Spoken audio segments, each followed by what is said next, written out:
I was led astray the day you walked away. You were the clock that was ticking in my home.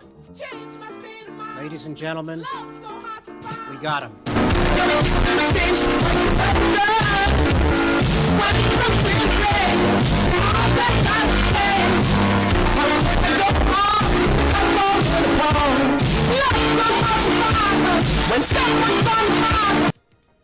Alright, that's enough of that. Hi everybody. Welcome to the Monday Discourse for today, August 22nd, 2022. I'm your host, Tristan, and yeah, thought we'd start off today with a little bit of a happy news story. That the weird fucking commie Nazis got their commie Nazi comeuppance. And I don't know the full story yet, but goddamn, just apparently Caleb Maupin's a real fucking creeper, and it's led to the entire Center for Political Innovation going down. So that's just great. Apparently the far right cult known as the Center for Political Innovation, led by almost definitely paid Russian agent freaking Caleb Maupin is gone. He's done.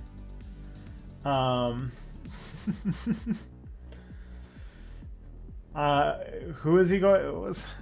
Caleb Maupin, the guy who has buddied around quite a bit with people who have very interesting opinions about whether the Holocaust happened.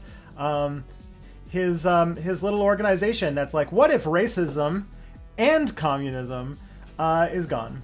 So good stuff.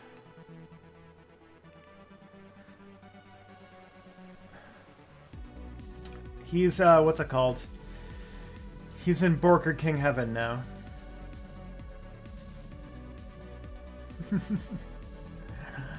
I am Tristan, by the way. I am the host of Step Back and Tristan Won't Shut Up. Wait, Tristan Won't Shut Up is on a hiatus, obviously, until I figure out what I want to do with it. But I run Step Back at stepbackhistory.com, and I co-host the podcast It's Probably Not Aliens, which can be found at probsnotaliens.com. Those are the two projects that I am trying to juggle between taking care of baby. I stream Mondays at noon, like you're seeing right now. And if you want to support the work that I do, you can go to patreon.com/stepbackhistory. For as little as 84 cents a month, you can get to see videos early, and there should be a video coming out early this week. So I'm filming it tonight. Hopefully I'll be editing it. It'll be out by Wednesday.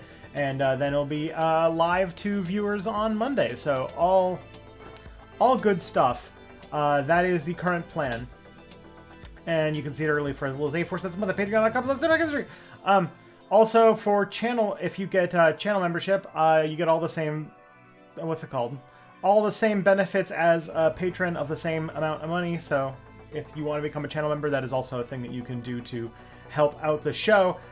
If you have Amazon Prime, you can also give one free Twitch Prime subscription per month that you can use on any creator to, at no cost, it's basically baked into your Amazon Prime membership, help an independent creator make their stuff. And if you choose me, I'd be very grateful.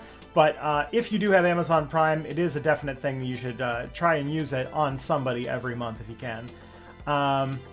Yeah.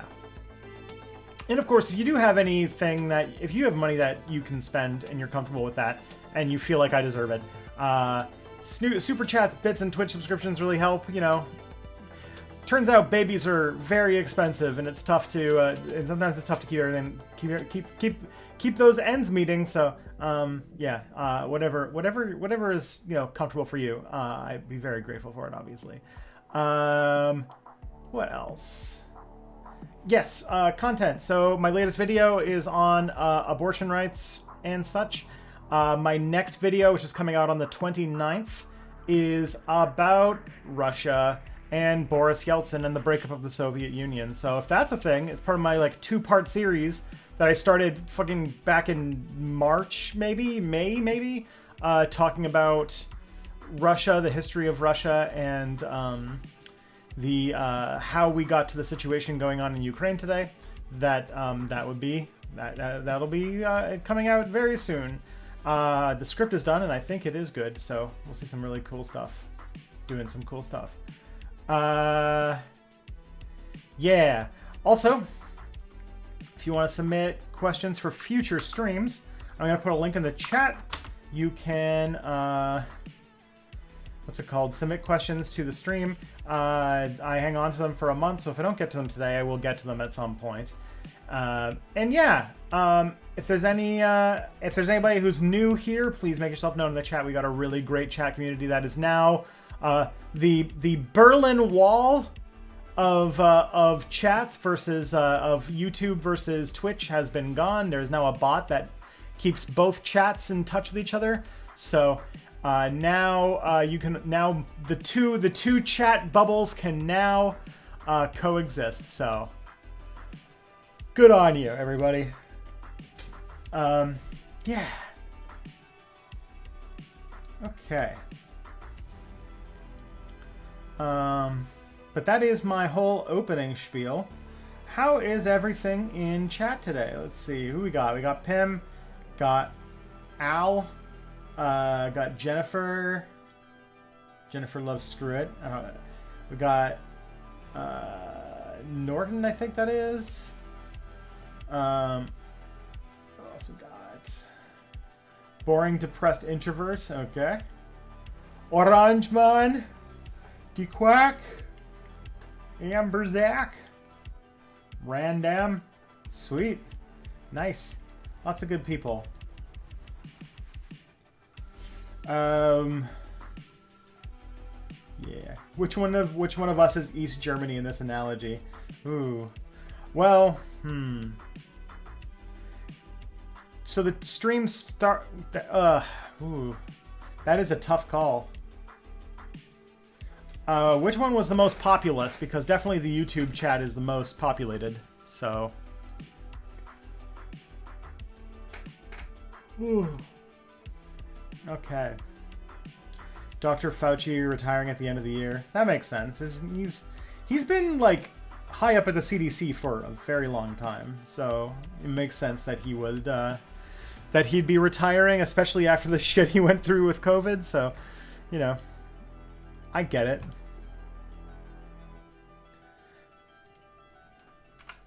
All right.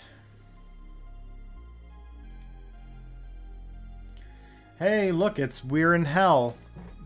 Hello, Mr. In Hell. How is it going? How is moving going?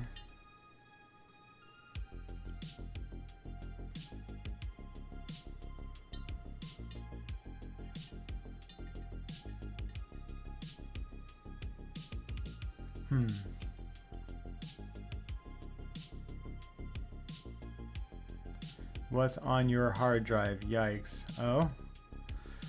4 terabytes of freaking weird YouTube videos that I've been making. Script hell right now. Gotta finish this video, then move. Oh, damn. That sounds stressful. Fallout 2 forever. Finally caught your stream alive after what feels like months. Missed you. Oh, thank you. Got the key session name. It's dope. That's great. It's great. Finding an apartment in Toronto. Big pain in the ass. As we tried to find one recently. Recently. In 2020, we tried to find one and realized that the rent had gone up so drastically that we were basically stuck in our 1-bedroom forever. And if we wanted to, you know, have a kid or something, that would not work. So we ended up having to move to London. And here we are. Great story.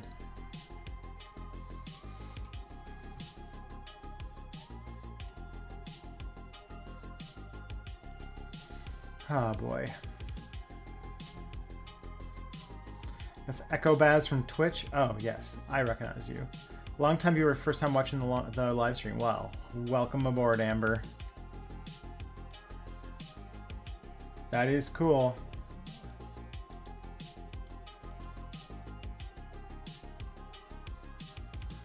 Alrighty.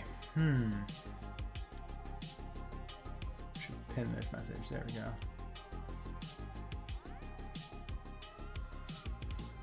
Alright. So. Oh, yeah, there is one other bit of announcement I can make, too. That wasn't the case. I couldn't announce it yet last week, but now I can. Step Back has joined Standard. A wonderful kind of cooperative creator-based thing for helping us manage our channels for dozens of creators. Many of your faves, I know for sure. Many of my faves too. Which also means that as of last Friday, Step Back is now on Nebula. So, if you were like on Nebula, if you have a Nebula membership, Step Back is now on there, and you can get your Step Back videos early by going to Nebula and watching it there. I'm also planning on making some originals at some point for that, so, you know, once once the kids in daycare and I have time to do anything, I will probably look at doing that. So yeah. Am I ready for Lower Decks Season 3? No. I know it's coming out on Thursday, and I'm pretty pumped. I'm getting my Lower Decks fix via I'm right now getting caught up on The Boys, which stars the voice actor who plays Boimler in Lower Decks. And so I get that a little bit.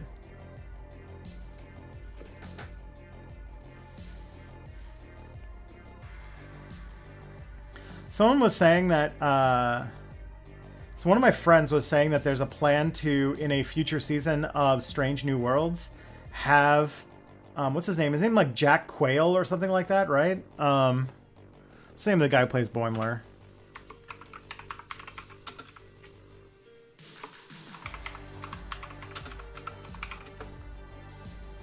Jack Quaid.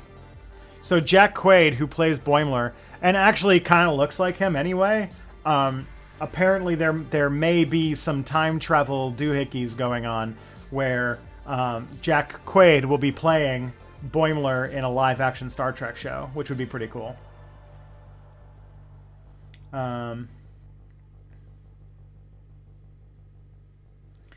We were just talking about Nebula in Denim Stream. Someone in chat said a lot of people in BreadTube focus a lot more on Nebula exclusive videos. To an extent, there's a few cool, like if you're a fan of like this genre of YouTube, there is some really good stuff on there. For example, like if I remember correctly, like there's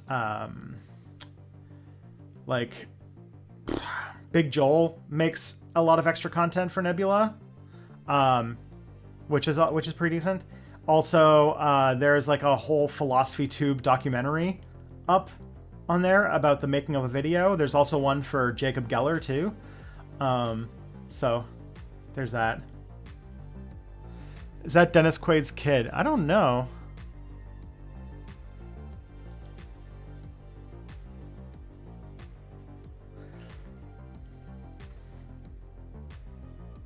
He is! Yes! He is the child of Meg Ryan and Dennis Quaid. You are correct. So there you go.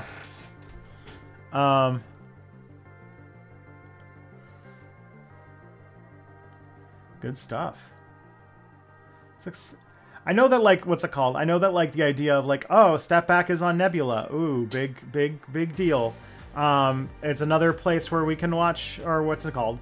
It doesn't really matter, like, what's it called? I'm going to watch your videos on YouTube. I don't really care. But if you do have Nebula, great. If not, I'm not going to harp on it. I don't see of like reframing it as like a great opportunity for you to watch something on a platform that costs money. Like there will always be Step Back videos for you to watch. Don't worry.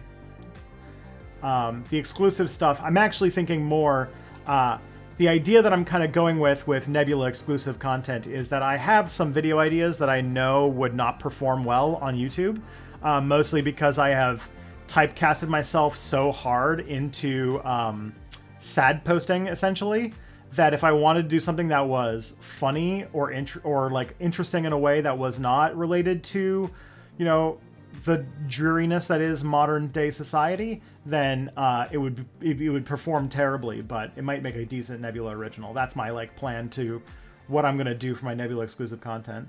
But yeah. Plus also, yeah, views on Nebula are better for the creators. It's a creator-run platform and everything like that. I think it's most tempting is that a couple people I really like have said that they want to make stuff with me, but I don't know if it's worth it.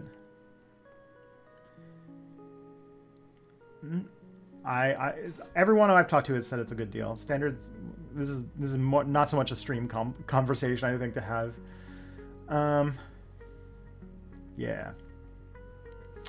Woo. Okay. Let's see. What is... We've got some questions here, so should probably answer them. Yeah. I have some Patreon stuff. I may want to look at that. Yeah, Patreon's still going to be... I'm still going to try to make... I still have my goal of making my Patreon the most valuable $1 tier Patreon out there, where there's regular updates on the kind of on how everything is going, so you know about how my projects are going every week. On every Friday, I write about an update about how everything's going and what I've spent your precious money doing that week. And what's it called? I also make people submit questions, and I make my like YouTube shorts based on them. And then at the end of the month, any question that requires longer than a 1-minute answer, I do a video at the end of the month that's exclusive for patrons where I just answer the questions. What's my favorite place in Canada? I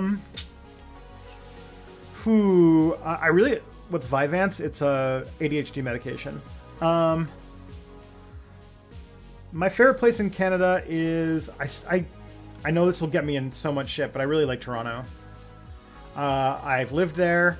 I've spent most of my life either living in or around Toronto, and it's just a great city. I enjoy lots of parts about living in Toronto, and I miss that city dearly. So that's my answer. All right, the first question though I got here is 1979 the year that potentially doomed the human race? In my last video, I talked about how the American Christian right really formed in 1979. It was also the year that Thatcher was elected. Those two things combined made me wonder if it wouldn't be somewhat accurate to say that that's fucking us over now, i.e. neoliberalism and Christian fundamentalism kind of started to take over in that year. I mean, in some ways that is true. 1979 would probably be the year that it came to a head in many ways, but I would say that like those are movements that were decades in the making that that sort of finally seized power, and in many ways they were just reactions to the social democratic reforms post World War II, which were responses to the Depression. So in some ways, like so. That's like there's a lot that you could say, but definitely 1979 is the beginning of the current political era, which has sort of this apocalyptic drive to turn everything into a market, no matter how many people it kills or hurts, and that is essentially responsible for the runaway climate change that we're having, and some stuff on the and you know the whole fact that basically we just stopped developing and building things as a society, and now we just sort of sell off what we did build for parts and try to the state basically just uses the police and military to keep us in line while they manage the decline of civilization, as like, you know, our infrastructure crumbles and we don't invest in any new projects, and we take money out of things that used to be funded so that we can just keep giving the few people who run the world more and more money until basically nothing's left. It's like slow motion anarcho-capitalism, basically. So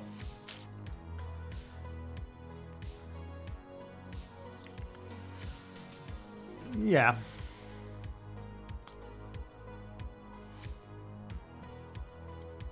Whew. That's neoliberalism, baby. Yeah, I talk a lot about neoliberalism in my next video. That should be coming out next week. Because Russia went through shock therapy as it privatized after the collapse of the USSR, and it didn't go great. That's a spoiler alert for what happened. There's that YouTube sad posting. Yeah, Plains Mana person said it right. Sarah Grace, the white weenie, said it correctly.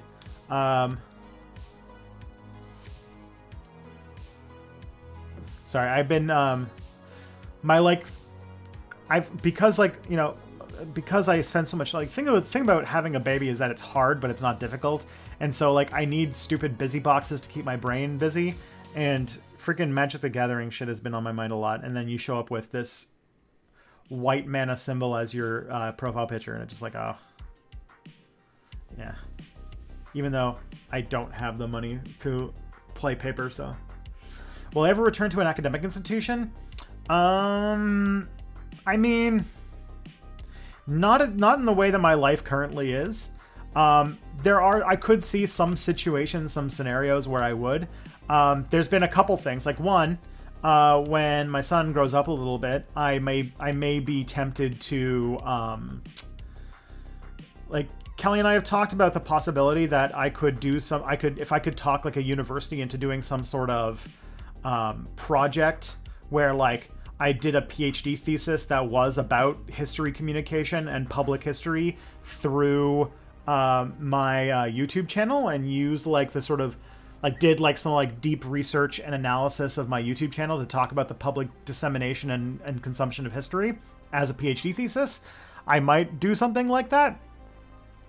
And, also academia probably would be one of the options I have on my list of things to do if, say, Step Back doesn't work out.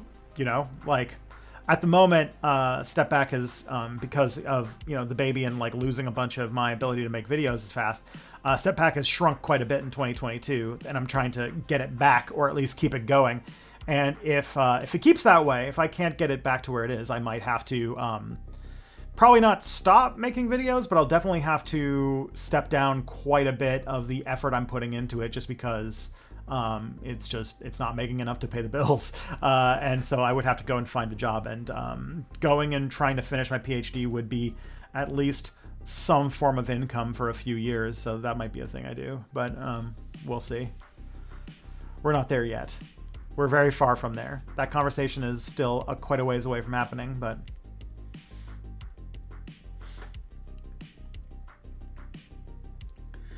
yeah, I'm hoping that I don't have to do that. I'm hoping that Step Back can do well enough, or that the podcast can sort of start making enough money that I can sort of keep doing both things.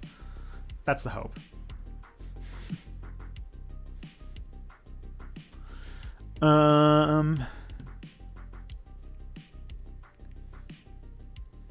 Yeah.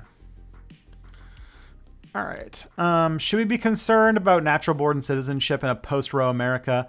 A major concern for me was that the concept of life at conception could put many people's citizenship into question.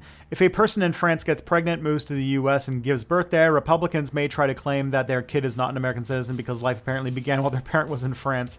That is quite the argument.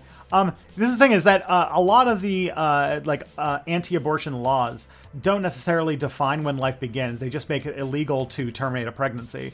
And so because there's been a test case that sort of would play into this in a little bit of a way, which is that in Texas, a woman was arrested for driving in the high occupancy lane because she was pregnant. And we're like, well, if a pregnancy is a person, if a fetus is a person, then there's two people in this car, which means I can drive in the high occupancy lane. And the courts in Texas determined that that was not the case because the unborn child was not a person. Despite the fact that, then that sort of undermines all the stuff about the right to an abortion and all that kind of stuff. And so, in many ways, I feel like I don't think that's going to actually make any major changes, but it does show that they don't need to necessarily make fetuses a person because that's not the point of the anti-abortion laws. The point of the anti-abortion laws are to bring back, like it doesn't have to be consistent. That is assuming a form of consistency on the part of essentially Christian fascists that doesn't exist. Lanes for cars with multiple passengers. Yeah, the high occupancy lane is like, otherwise known as like the commuter lane. It's, there's like, on America and in Canada there are some too. There are highways with special lanes for cars that have 2 or more people in them, to encourage people to carpool to work because they make it faster, basically. That's the idea.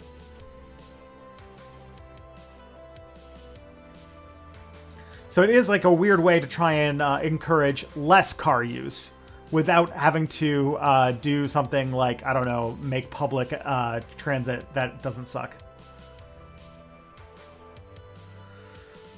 The pandemic is a right-wing utopia, a world with no regulations. Yeah. Well, yeah, here's the thing, is that like the tyrants always will use tragedy and emergency in order to push a horrific agenda. It happened after 9/11, hence why like so many people believe in 9/11 conspiracy theories, because basically every totalitarian regime across the world used the excuse of countering terrorism to advance their goals in one way or another. The U.S. did it to pass like, the Patriot Act, to go to war with a bunch of countries that were high on America's list of countries that they wanted to invade. Name of counterterrorism, China started oppressing the residents of Xinjiang more. The people of Israel started using counterterrorism excuses to start attacking Palestinians more. Turkey started using it to try and attack more Kurds. So it's a familiar story. It also happened quite a bit after Hurricane Katrina. The right used Hurricane Katrina to basically rebuild all of the schools as privatized businesses and stuff like that, which was just like complete disaster. But nobody is like a Katrina truther. I hope there's someone out there who's like, Katrina was an inside job because look how much the government benefited from Hurricane Katrina. But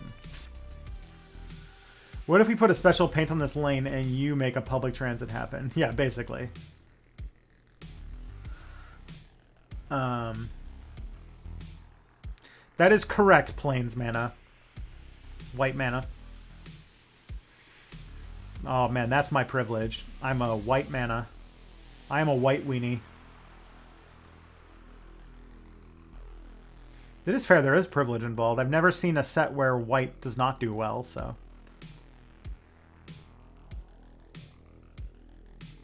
Body autonomy, is it a left or right-wing aspiration? I would say that it's not necessarily it doesn't really have anything to do with left or right-wing politics in any meaningful way. You see, like, we need to stop taking every single political issue and defining it through left and right-wing politics, which is very much differing philosophies on the role of collectivization versus privatization of society. Like, that's more or less the economy. Like left and right-wing politics has to do with economics and who holds political power. Like whether society should be a top-down hierarchical system or whether it should be a more horizontal collectivist system, and that applies when you're talking about power and where power lies, or economics and stuff like that, but doesn't really apply to like whether or not like what side believes in bodily autonomy. The only thing that I would say is that that more left-wing political ideas would embrace a more like your ability to not have somebody else tell you what to do with your body, while a right-wing politics, which believes more in the hierarchical structure, means that whoever on top, you basically more hierarchical or more hierarchical structure. What you're allowed to do is based more on what the people above you want you to be allowed to do, while on a more horizontal structure, it's a lot more like, you know, you have a say over this. But yeah. But like, this is the thing, like, I this is the part that's really frustrating, is because like people are under the impression that you, because of like, you know, these kind of arguments, that you can't, like, that like somehow like bigotry, for example, is contained in one part of the political spectrum, when, like, you know, there are racist leftists, and there are misogynistic leftists. It doesn't make them all of a sudden not believe in collective ownership of the means of production. It just means that they're shitty people. You know, we were just laughing at the breakdown of what's it called, the Center for Political Innovation, which was basically, what if racism, but make it socialist, and that like doesn't mean that, like, I need to make a video about this at some point, because I think it's an important thing to talk about, and I've talked to some people, including I've talked a lot with what's it called, with Three Arrows about this, and that is like seeing politics in a strict left-wing right-wing sense might be an outdated thing, and really seeing, like, I hate the political compass. And I think that the sort of political compass way of thinking has poisoned politics in pretty much every single realm. Like, it's the reason why right-wing liberals call themselves leftists, just because they don't like bigotry, and think that they can win over people from the far right by just appealing to the center, which is a thing that doesn't really exist. And that, you know, that there's like that, you know, that somehow like that's, in many ways, people's politics are a mishmash of contradictory different opinions that would fit all sorts of different types of ideologies, and it's incoherent, and it doesn't reflect how people work. And I still plan on doing it at some point. I think it's actually like on my list to do. It'll probably end up happening in 2023, maybe. A video on the Strasser brothers, Otto and I don't remember the other brother, but the two Strasser brothers, who were sort of a left wing of the Nazi party in Germany, that sort of got ousted when Hitler took over. And but they had this sort of idea of like a like socialist anti-Semitism sort of thing, and I was going to talk about it in the context of, like, you know, people like the CPI, who are sort of like anti like what's it called, like homophobic, racist, like communists, and like how this shows that like a lot of our concepts of left-right politics are just incoherent, and that we need to sort of think about it in a different way. Weren't they taken out during the Night of the Long Knives? One of the brothers was killed during the Night of the Long Knives. The other one lived, like had to leave Germany and survived the war, and I think died in the 70s.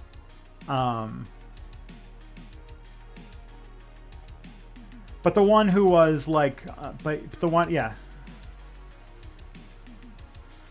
So like, I think that it's an important part to talk about, and it's a thing that a lot of people don't talk about, and especially because, and I'm learning this a lot, especially through like Discord and stuff like that, learning about sort of the interesting way that young people, especially young boys, I feel like this is a thing that's really into the young boys, that there's this, because like when you're like a teenager, you're trying to find out like where you belong in the world, and when you have sort of a privilege of being a man, you don't, a lot of times the stakes of politics don't matter to you as much. They're not personal to your outcome, you know? Like, abortion is just a thing that you think about theoretically. It's not a thing that will actually affect your life and change the way that you live day to day.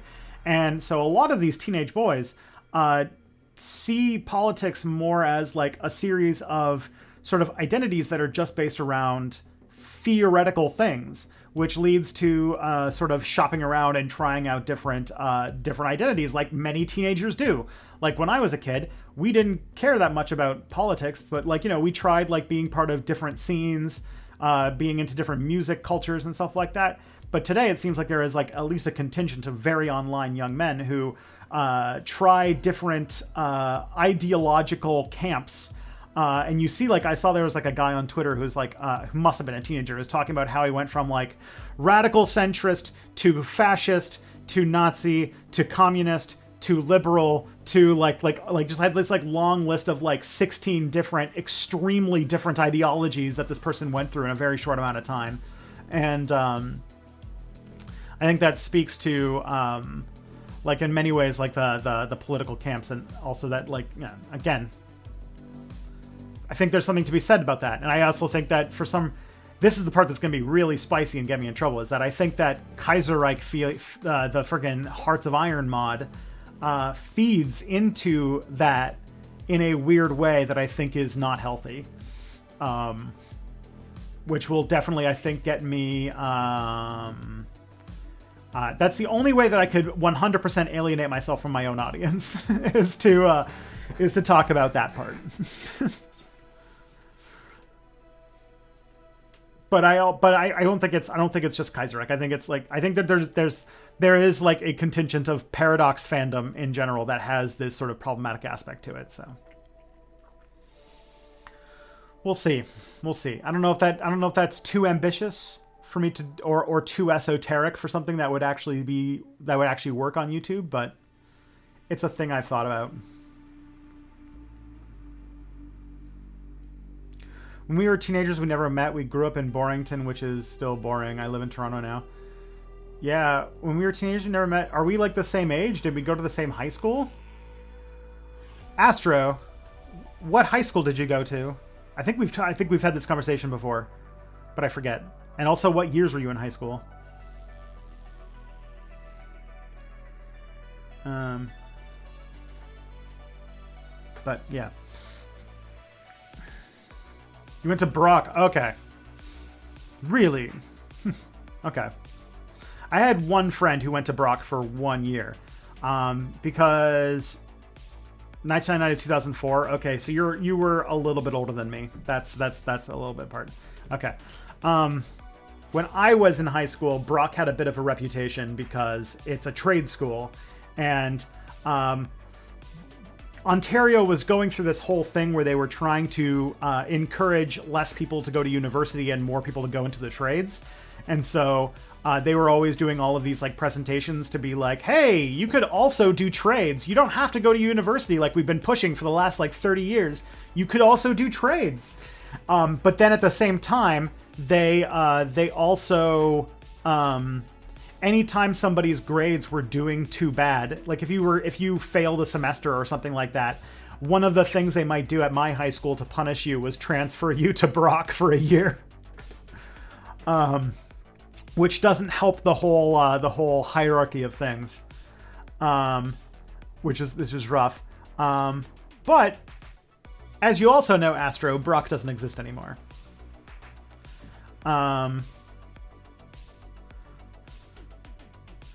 The joke that we had about Brock when I was in high school was how many Brock students does it take to screw in a light bulb? One, and they get a credit for it, which is not a nice joke, obviously. But Brock doesn't exist anymore. They turned it into an adult education school, which is now called Robert Bateman. Or is it just adult education, or is it just they just changed the high school name? Anyways, it was called Robert Bateman, but the thing is, and this is like one of my favorite little Burlington references, is that the sign for Robert Bateman High School gets vandalized constantly, and they always take the E out of it. So anytime you go by there, it's almost always Robert Batman, and I love it so much. That's some GTA, like, what's it called? That's some GTA freaking suburbs references. Oh yeah, Gary Allen, that's it. I went to Gary Allen. I I didn't do very well in high school, and I tried to upgrade my marks so I could go to university. So I actually had to do some courses through Gary Allen. So I remember that. They gave me just like, here's the textbook, go and study.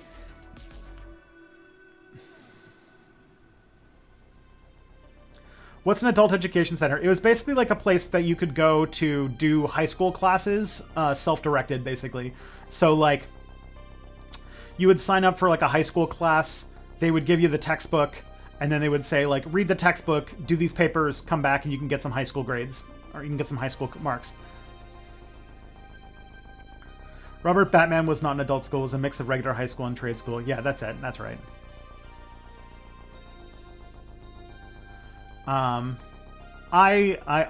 did not go to Brock / Bateman. I went to, I apparently went to, I did not know this until I like went to university, but apparently I went to the school that was known for being the drug addict school that had like, that was the most like, the most sketchy of all of the Burlington high schools, which is I went to M.M. Robinson.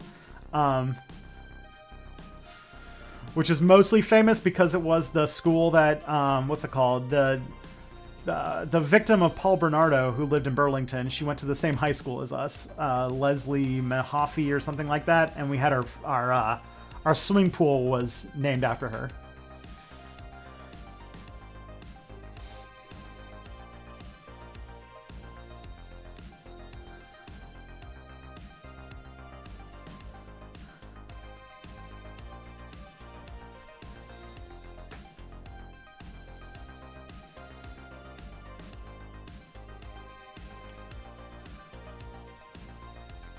Do you think there's a way to synthesize Marxism with free labor ideology or Jeffersonian democracy in a way that's not super problematic or mopey? In many ways, like I'm trying to think about what aspects of Jeffersonian democracy, because Jeffersonian democracy is very much that everybody should have their own land with slaves to that is taken from indigenous people, so that if you can just displace enough indigenous people, everybody can get their own plot of land where they can, on their own with their slaves, raise themselves to be self-sufficient with their slaves. I did not go to Nelson. I went to MMR.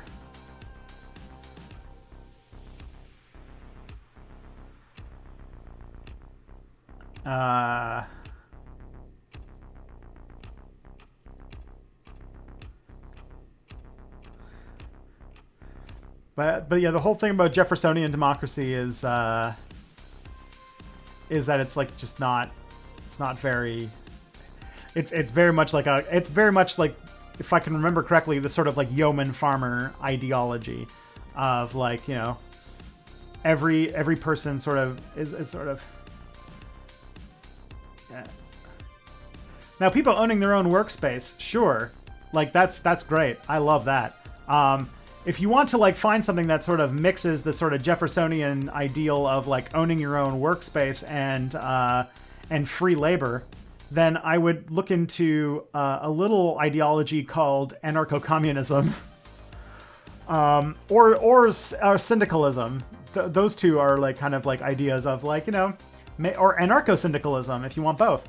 Sort of idea that instead of a state, you would have sort of smaller cooperative ventures that organize in sort of non-hierarchical voluntary ways, but are highly integrated with each other. That's sort of the anarcho-communist way, is that instead of having like an overall state that dictates all these things, you would have different sort of organizations based on, you know, neighborhoods and workplaces and unions and stuff like that, that would through sort of different free association unions and stuff like that would work together to organize an extraordinarily complex society, but one that one that allowed the option to opt out, basically, as the sort of upside. All right.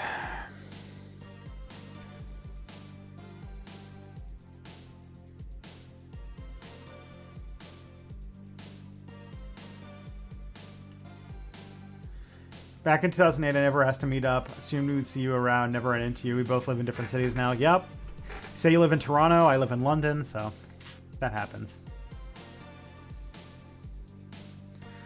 apparently there's a podcast. There's a pair of podcasters who live in London that do a podcast about Rebel Media, which is sort of like the Canadian version of Breitbart, and like that they sort of like kind of like what I think their podcast is sort of like what is to Knowledge Fight.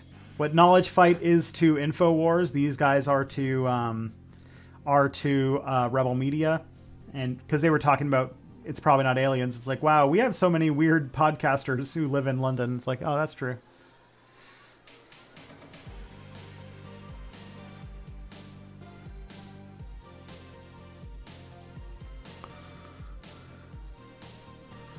All right. Is there any books to read about communism in practice in America? Because for me, I felt that it would dissolve the state and create provinces based on how affected they've been by capitalism. I don't think there's like a... I'm trying to remember what the name of the guy is.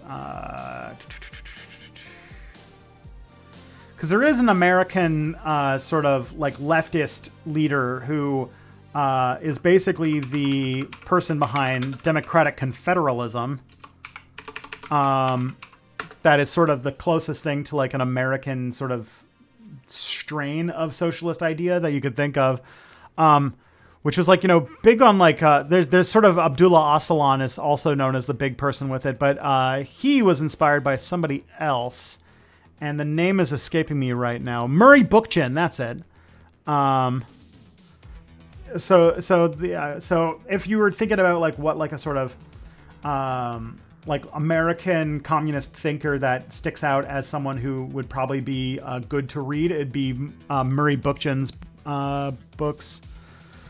His big book is like The Ecology of Freedom. That's it. Yeah, The Ecology of Freedom. That's the book I think that you'd be interested in.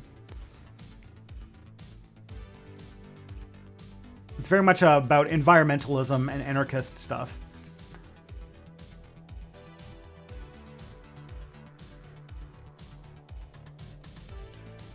I've been thinking about how often it comes up that liberal fantasy often depends on having a pool of exploitable labor. Slaves, robots, house slaves, janets. Yeah.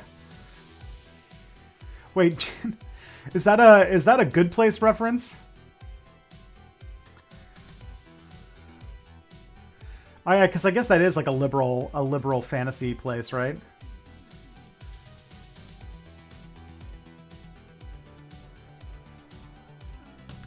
Although what's it called? Robots a little bit more of a complicated issue. You know, I am actually like,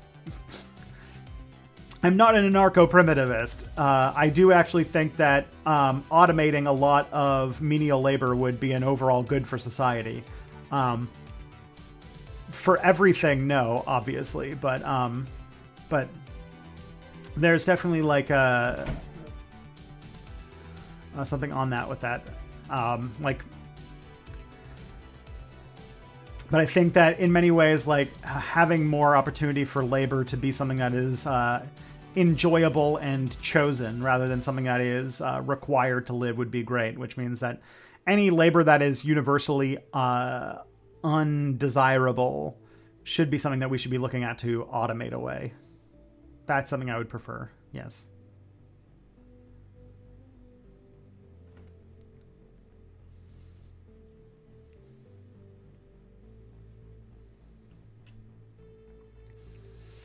And I would say that like it would be a lot better than we have now for like, I would rather a society where everyone's taken care of and like things that like the backbreaking labor needed to do agricultural work was done by machines.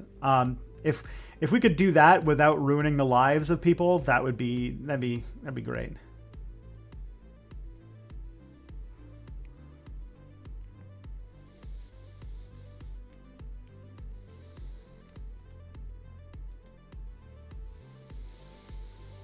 Okay. What we got here?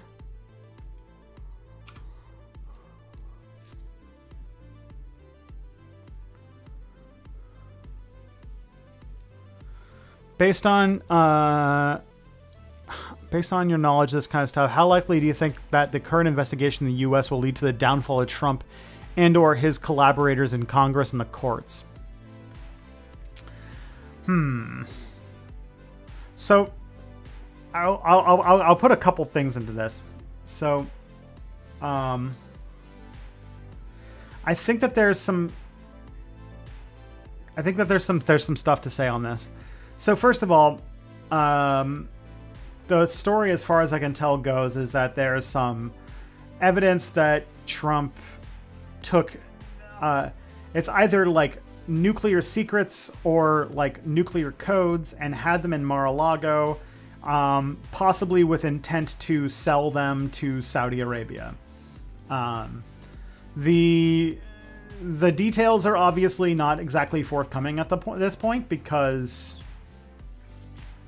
we're not, because it's an active investigation, and so people don't feel no one's super inclined to talk about what's going on until all of the shoes drop, right? But there is a couple things that are also on the table, and Trump is definitely going to be an interesting test to a few norms, which is one, presidents typically don't get tried for anything ever, because basically they want to, everything is chosen by people in power. And the Democrats know that if they open up the bottle of saying that you can arrest a president for crimes, that basically every president does what could be attested to war crimes and corruption. And that if they don't absolve Trump of his crimes, then it'll come back to bite them in the ass when they do their crimes. Which sucks, because it would be great if, they didn't do crimes. But what we're talking about right now is a very serious breach of some very important laws, which makes things more complicated. And there's some people who are like, oh yeah, he's going to get away with it. Here's the thing, though, is that the main reason why rich people get away with crimes so often is because they can hire really good lawyers. I don't know if you've noticed, but Trump seems not exactly able to hire good lawyers. Everyone who he hires just kind of falls apart because basically no self-respecting lawyer wants to represent him. So who knows what's actually going to be the result of all of this, really? It really depends upon how serious the crimes are, which, has yet to come to light, and about how public they go about it. Because, if he did do something that's really beyond the pale, like an active, if he literally was selling nuclear secrets to Saudi Arabia, which could be a major disruption of the balance of power in the Middle East, that might be enough to say, even though Trump might not actually be as rich as he says, it could be enough to point out this might be the one that does it. Because or more likely, if I were to get to drag on long enough that a Republican president, possibly Trump himself in 2024, will become president and will just pardon him. Because really all they need to do is drag on the case for 2 more years, or even Trump might even get, if he did something really, really terrible, he could end up getting tried, convicted, and do prison time until the Republican president takes over in 2024 and pardons him, which honestly could be a thing. Because if he is put in prison, that would at least probably not allow him to run for president, which would definitely, I think, be a boon to the Democrats, because I feel like then they actually have a chance of winning.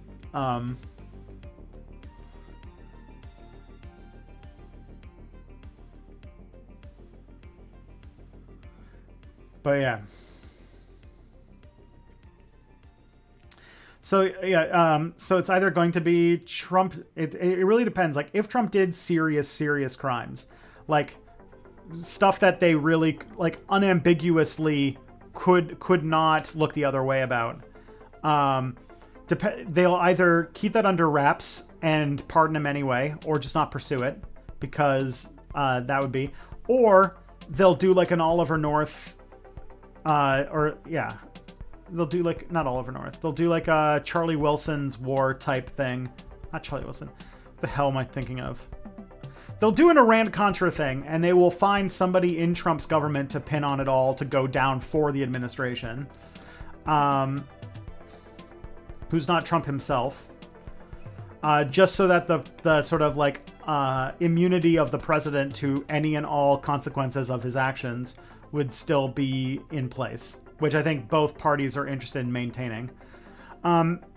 Or the other thing that it could, or if the Democrats really do stick to their guns and they go through with, prosecuting the president, it could also result in the sort of door being opened to further political, like, I think it's like an actual criminal investigation, but Republicans are not going to interpret it that way. Republicans are going to interpret it as, when a Democrat is president, we have to find any way to get them arrested, and that will become the new norm back and forth, is trying to get the president put in prison. So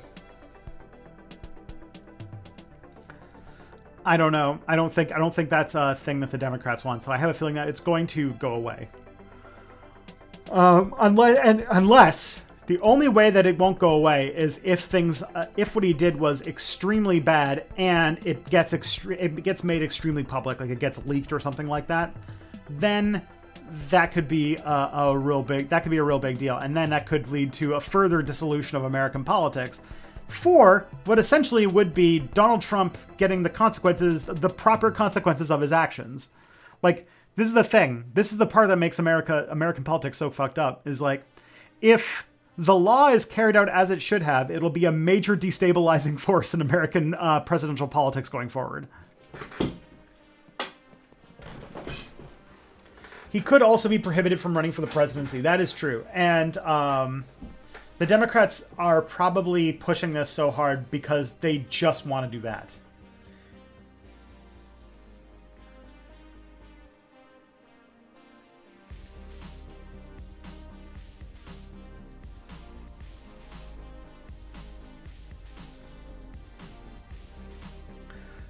Not to be cliche, but that sounds like the Roman Republic. This sounds like pretty much every republic as it's falling apart.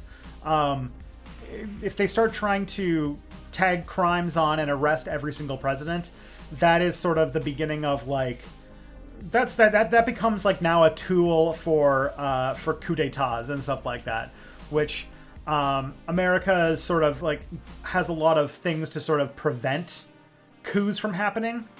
And Trump destroyed a lot of them, and that sort of normal politics breaking apart would also push further in that direction. And if Trump gets reelected, though, he's already shown a plan that basically a whole lot of positions that used to be just like regular government jobs would become political appointees, which would basically mean that Trump would fill almost every major organ of the U.S. government with Trump loyalists. Which, if that norm goes through, then that also is the recipe for like a coup or like a sort of grab for dictatorship and stuff like that. So, American democracy is not in a good place right now. Obviously, democracy in general, like I think it was like a really good study that showed that like. There's been a lot of people who have moved from way fewer people live in democracies now than they did 10 years ago, which is pretty scary.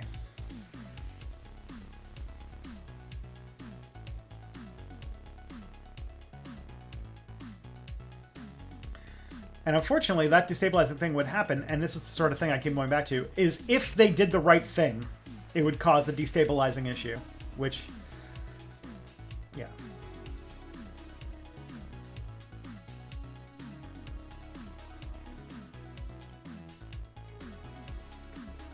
So there's your answer, Robin. Has American democracy ever been in a good place? I mean, yeah, it comes and goes. I mean, like, what I mean about American democracy being in a not good place, I mean is like the idea of elections even being a thing anymore is probably more in question now than it has ever been in American history. But America's always had like a profoundly corrupt political culture. That is true. Just it could be that there might not be elections in the near-term future. And like I said, if you pitched it to Americans of like, don't you hate all of the division? All of the division is caused by elections. And you guys hate, like, don't you hate having to vote every other year? Why don't you just trust the general who runs the country? He's a troop. He fought in the war. He fought in the war. That's what you like that. And he promises to not be divisive. And like, I feel like there's a segment of America that would be like, oh, I don't have to worry about politics anymore. No more elections.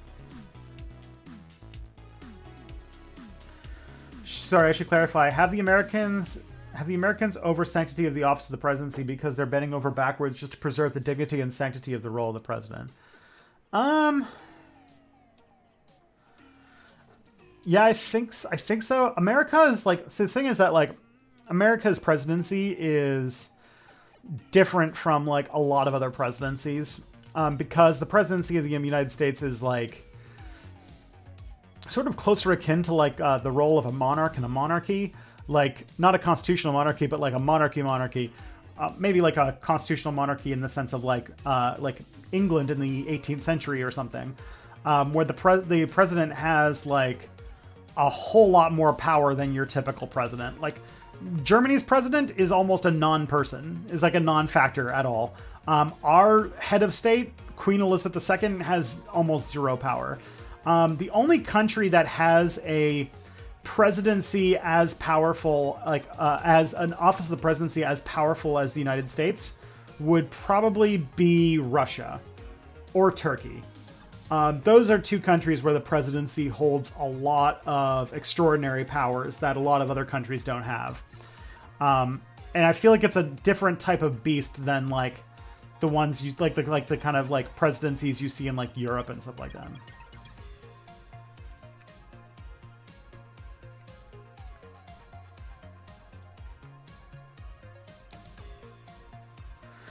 And it comes more from the fact that the United States is a government that hasn't had a new constitution in over 200 years, and like it has a new constitution, and it hasn't it has a political structure that is designed to make it extremely hard to do any major revisions and changes, like a lot of other countries have.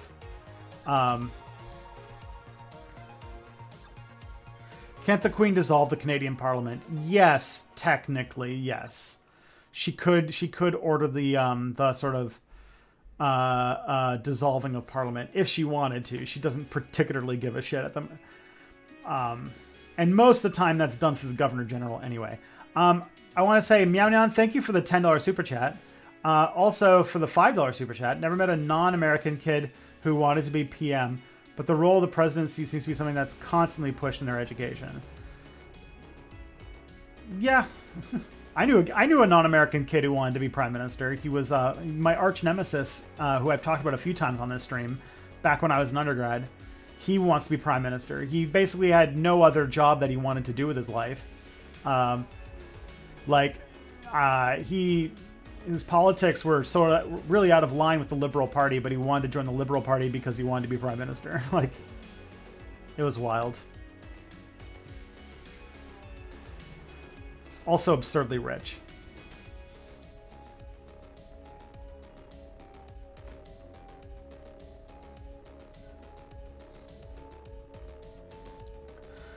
Could refederalizing be a solution for the U.S.? Although, like I was still talking, I think it would be. I feel like the U.S. is like this is the thing.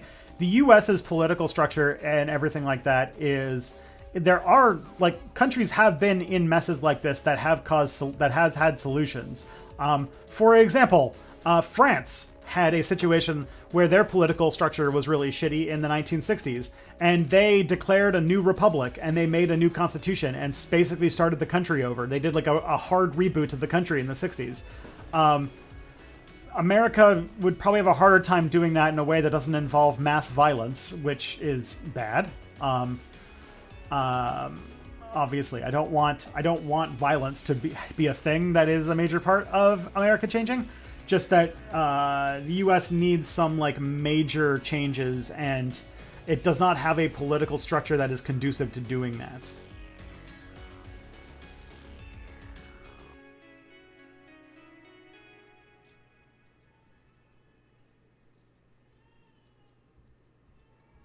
Oh, baby's crying.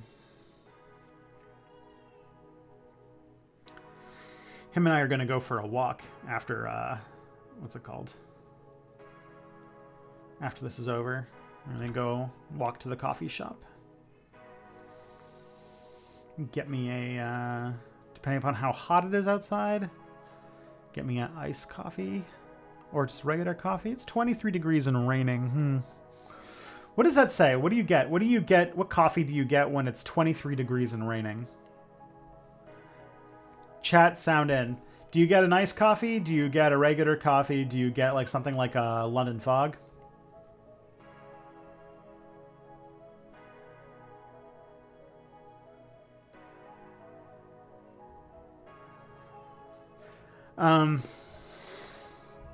Also, yeah, on the thing about the U.S. is like federal structure. My guess is that also the United States is far too big today to if the way that the American political structure works today, and the way that like it's so much more culturally diverse than it was back then. I have a feeling that if there was a hard reset, it would not reset back together in the same way. So.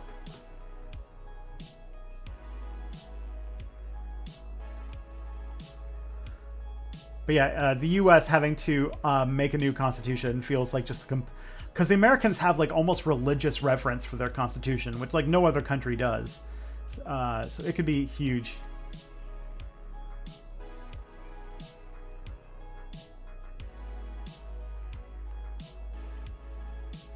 Walk. What is your area of walkability? Take your SUV like a normal person. Well, I'm doing it. I'm not doing it for the coffee. I'm doing it for the walk. The area that I live in is not particularly walkable. When I go on my own, I have to basically play Frogger across 4 lanes of traffic to get to the coffee shop. But when I have the baby, I'm obviously not going to do that. So I have to like walk and then go like a long way around to the lights and go around so that I can get to the coffee shop.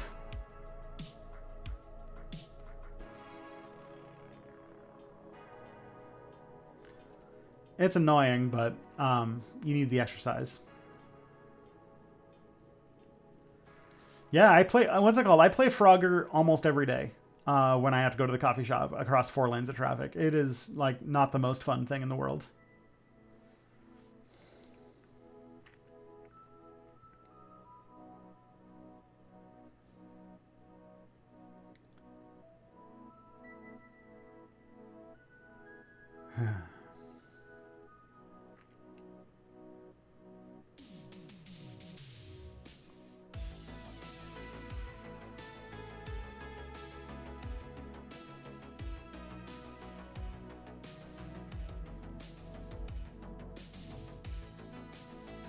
Going to the lights, having that kind of cross and stuff. Yeah, so like the way that it works is that like, you get to like the street, and the street is like a busy, like it's a big 4-lane street. There's a prime meridian, so it's not that bad. But then so once you like turn and you get to the street, the coffee shop's on the other side of that street. But the only like lights that you can cross at is like a whole like half kilometer this way, and they have to cross and then walk all the way back. It's a huge pain in the ass. Where, you know, if I'm not, you know, walking with a stroller, I could just bolt across when there's no cars. But obviously you can't do that when you have a baby, so I'm gonna have to do the extra walk around to do the thing. It's gonna be annoying, but probably what I'll end up doing.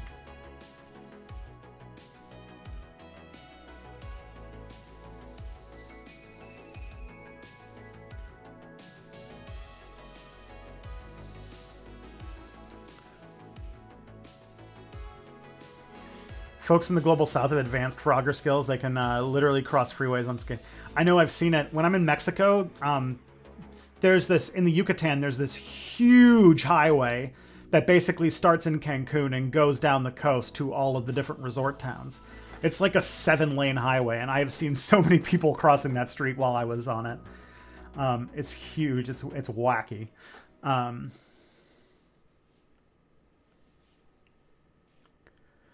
Have I read The Dawn of Everything by David Graeber and David Wengrow? If so, what are your thoughts and feelings on it? I haven't read it yet. It's on my list to read, but a lot of things are on my list to read. So, at the moment, if you want to know what book I am reading 2 books. I am reading New York 2140 by Kim Stanley Robinson, which I am enjoying quite a bit. That is a science fiction novel about basically New York post like basically all of the major impacts of climate change happen, and it's New York after all of those, and how New York recovered and all that kind of like what New York is like, and in this like new world where sea levels have risen a whole bunch and everything like that. It's pretty good. I'm enjoying it quite a bit. And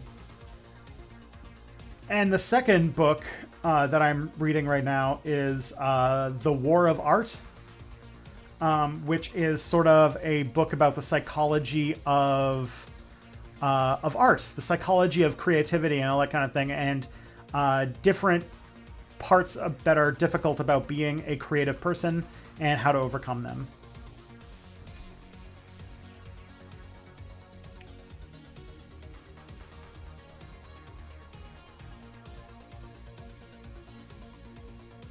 But yeah, New York 2140 is like where like Lower Manhattan is basically like canals, like sort of like a Venice type thing, while like a lot of the Upper Manhattan, like with this like with like new building materials, has resulted in like 300-story skyscrapers that sort of are all like almost what are those things called? Like they're almost like self-contained cities in and of themselves.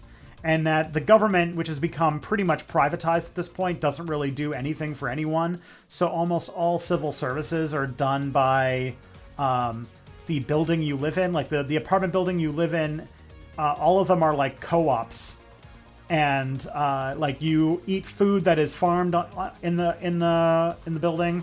You and like you basically just like you have to apply, and it's like it's more complicated. So like. That is sort of a lot of the major buildings in New York in it, and it sounds like yeah. HOA's a hella fascist. HOA? Who's HOA? Homeowners associations? Yeah, they are definitely. Definitely like his other book, 2312. I probably will. I probably should read the Mars trilogy, too. I have the only Kim Stanley Robinson book I've read is Years of Rice and Salt, and I thought that was pretty good. It's not one of his most well-known books, but it was pretty good. It's, yeah. I don't know if you know that book. Years of Rice and Salt is a novel about a fictional version of history in which the Black Death wiped out 99.9% of Europe's population. So basically, almost all Europeans died in the Black Death. It's about two... I mean, like, some people are like, yeah, it's like an alternate history. But it talks a lot, because the main thing about it is it's about the many different ways that two people can have a relationship, because it's about... It basically assumes that Buddha exists, or Buddhism is the right religion, and it's about two souls that are constantly running into each other through cycles of reincarnation throughout like hundreds of years of time, which is pretty interesting. Meanwhile, the world is sort of developing around them. It's neat.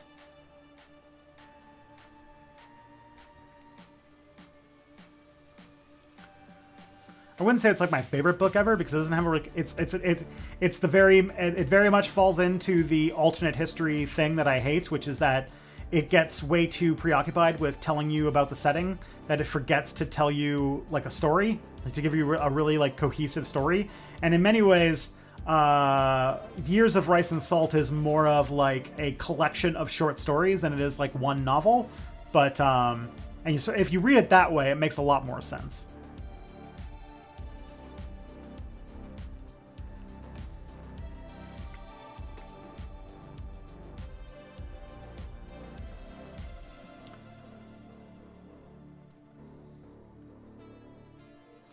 All right. You notice that even so many years later, there are liberals still obsessed with hating Harper. Don't get me wrong, fuck Harper and his cronies, but some people's obsession with him reminds me a lot of Orange Man Bad, you know? Yeah, I mean, he fundamentally changed the conservative movement in Canada in a pretty bad way. But yeah, his definitely, like, not only is he dumb with politics, but like he's not a very big player anymore. Like I think he's basically just a consultant at this point. Like he wasn't like a right-wing ideologue. He was very much just a lobbyist for oil corporations that happened to become prime minister. But that could explain pretty much any prime minister. He's like politically, he's pretty much on par with Justin Trudeau on most things. So yeah, he's not that different.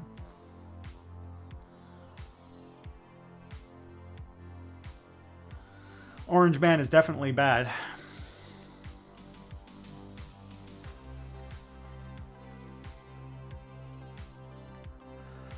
Should the international community recognize Kosovo? I have no idea. I don't know any of the details about what's going on with fucking Kosovo. Orange Man. Oh no.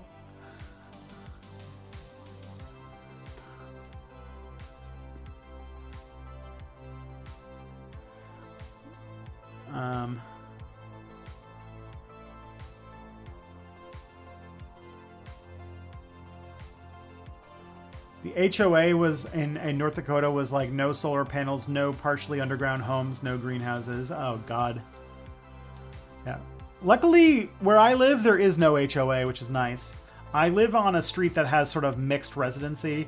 Like, the part of the city I live in, there's a lot of rental units mixed in with people who own their houses.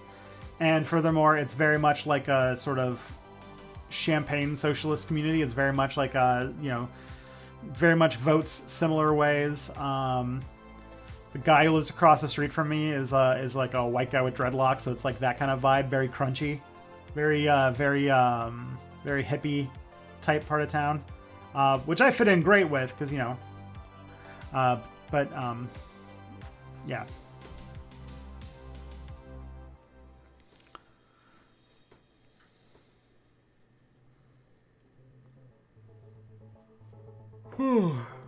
There's like, oh yeah, and also like there's like, pride flags all over the place and like, free Palestine flags all over the place and that kind of stuff.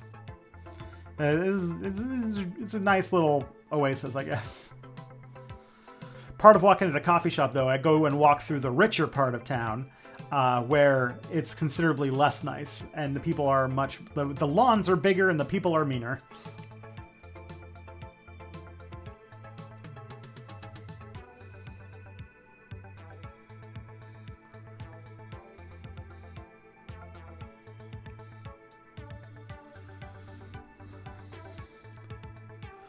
All right, I live in Florida. DeSantis is actively campaigning for school board candidates, a traditionally apolitical position. How can we stop the complete collapse of the education system under these more fascistic moves? Having a generation raised with stunted ideas and being denied language to even articulate concepts outside of the party line seems extremely dangerous. At this point, get in the fucking game yourself. Basically, there is no such thing as an apolitical elected position anymore in America. And the only way to really stop this kind of stuff is to stand there in opposition. That's the only thing I can think of. Or if they do go through, I don't know, like that at that point you're like looking at having to change school boards, which is not exactly the easiest thing to do in the world. Because yeah, it's gonna be rough. The only other thing I can think of is if you're talking about like your own kids. Definitely like, counter education and such. Like, I'm going to be sending my kid to public school. But I will also probably help with the history education a smidge.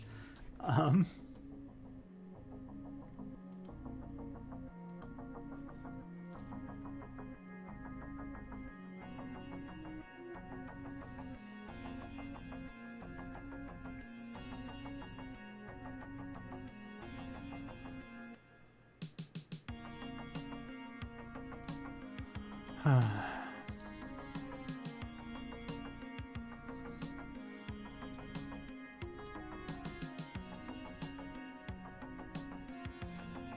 see.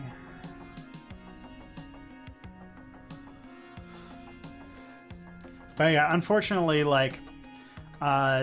there's sort of like this liberal notion that there are apolitical parts of the U.S. government, and that's really not a thing anymore. And it's either get in the fight or present your own alternative for how it's going to affect you. That's the only options. Besides, getting involved in bigger things to sort of overthrow the whole thing itself, but that's more complicated, obviously. That's more than one person should be expected to do.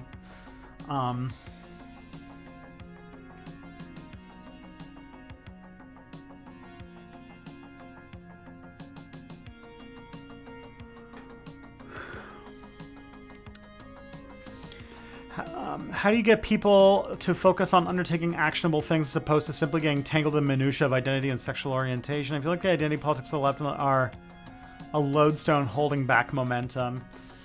So, I both agree and disagree with the premise behind this. I don't think that identity politics is necessarily a bad thing. In many ways, the thing that gets you out and challenging the status quo is good. Whether your fight is against misogyny, racism, sexism, homophobia, if that is a thing that affects you and it gets you challenging the status quo, I'm all for it. Where things do become a problem is a more complicated question that I also have been trying to form into a video idea at some point, which I think is just sort of the movementization of different types of social justice movements, which doesn't make a whole lot of sense. But basically, I think that the successes of the civil rights movement in America has sort of created the model of which all other social justice movements have organized around. And because the civil rights movement was very much focused around, Martin Luther King and his idea of how to run things, there's this large, this is also not monolithic, obviously. This is more about the public perception of the movement than it actually was on the ground. But the internalizing of the idea of a proper movement to change things is completely nonviolent, is focused on appealing to moderates, and is everything about the sort of myth of Martin Luther King, basically, right? That got sort of expanded into a lot of other civil rights movements. Not even subtly, explicitly. For example, I think we've talked about this on stream before with Mia, but LGBTQ plus identities, before, in the early 20th century, being gay wasn't something you were, it was something you did, if that makes sense. There really the idea that this was a thing that you were, was not really solidified. But because the gay rights movement, the people who wanted the right to have relationships with anybody that they want, had organized, they decided to organize around the civil rights model, which meant, seeing your sexual or gender identity as this innate part of your personhood that needs to be fought for in the same way. And there were victories on that, and I think that was great. But what it does do is it does coalesce. It often takes an issue and coalesces it around a single issue campaign, and it gives the idea. It gives the idea that by making social progress for only the specific identity group that you are advocating for, that leaving other people behind is somehow okay. It leads to vulnerability for things like declaring victories when you have somebody from your group who has a seat at the table, even if your people are still on the menu. But furthermore, it also, because the civil rights model also pushes for a lot of tactics that don't necessarily work. And in many ways, the myth that has been built up around the civil rights movement, not how it was on the ground, but how the sort of white-dominated society myth around it has been built, is essentially to mythologize all the parts of it that probably were the least effective. And we've almost now turned all of the ineffective ways of changing society into a sort of reverence. So, like, having big pre-organized protests where every, the government has given you approval for it. That's a good kind of protesting. Telling people to vote, that's a good kind of changing things. But things like actual disruptive, wildcat protests, that's bad. No, none of that. Rioting, that's bad. Property destruction, that's bad. Any sort of like militarized self-government, that's bad. And unfortunately, given the greater context of the history of the world, those are the more effective methods of advancing different goals to change the status quo and make the world a better and more accepting place for everybody. And there is a sort of like right-wing attempt to, because if you were deemed to be a sort of more socialist organization, the state would actively work to undermine it and destroy it. So a lot of times, a lot of these civil rights movements had their radical side destroyed, removed, like they were arrested or they were killed or one thing or another. And so the only people left behind are those who are much more mild reformists, people that the state can actually work with and not have to actually change anything. And that's sort of how things go.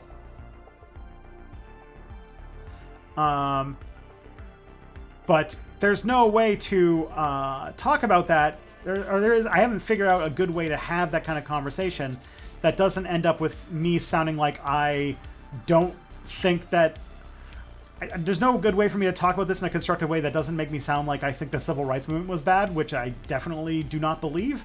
I think that it was a necessary and great thing that did a lot of really great works of civil disobedience and applied pressure over time that definitely got some important changes. The thing, though, is that a legend kind of got built up around it that is very different from how it was on the ground. So, yeah.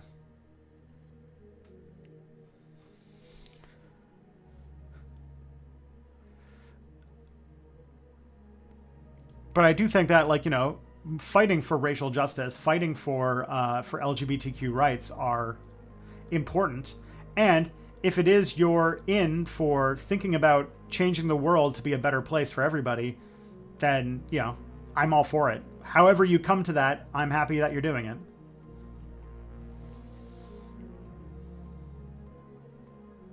Hopefully that makes sense.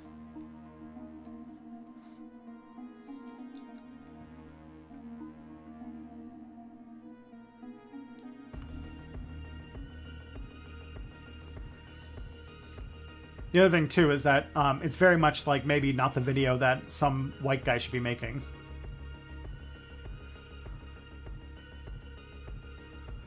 All right. So you know how you were working on your PhD and making a pittance as a TA and largely financially reliant on Kelly?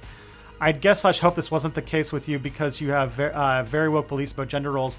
But I was wondering if it's particularly common for male PhD students in that kind of living situations to experience feelings of inadequacy. Like, given that our society says about men ideally being breadwinners, I can imagine a lot of men being bothered by the idea of being financially reliant on their partners at 27 years old.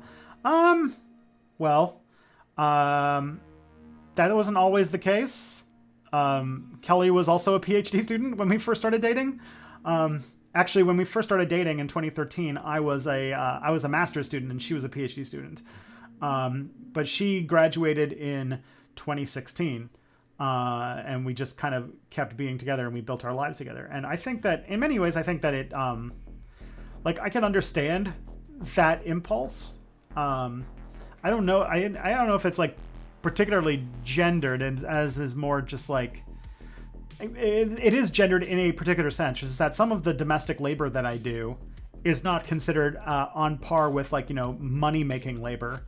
So I will oftentimes spend an entire day raising a tiny human and taking care of a house, and then feel like I didn't get anything done that day because I didn't do anything that makes money. Which, like, says a lot about capitalism and this shit, right? Yeah.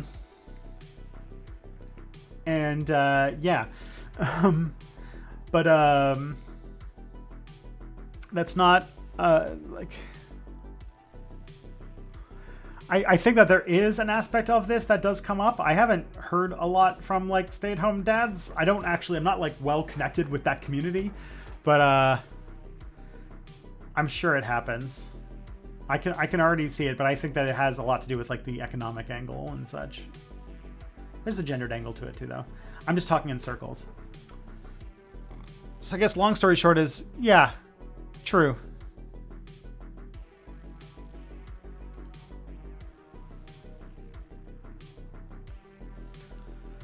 All right. Are you still going to get that PhD? Got to get that doctorate title granted. Taking care of a little baby is keeping you busy. Yeah, so Eric, I dropped out of my PhD in 2018, basically because Step Back was doing so well. But as I've kind of said earlier in the stream, Step Back is not doing so well now. And there may be a point where if, like, say, if the finances don't really work out, that I might consider doing something like either like something like going to grad school once my son's like a little bit older, so he doesn't need like 24-hour attention. Something like going to grad school, or something like getting a real job of some kind. Might be in the future in the next couple years, depending upon how things go. We'll see. But we're far from that at this point. But if I can turn things around and I get to the point where I'm making an okay income from this kind of stuff, something that I can, like, raise my kid on and live in a house with, then I might consider. I don't think I would go back to grad school unless something like sort of changed in my life that would push me in that direction. Would I have to start back at square one for grad school? I don't think so. I feel like if I tried to re-enroll with Western, that they would probably give me some stuff. Might have to retake some stuff, but I feel like I could get something. I could definitely get something.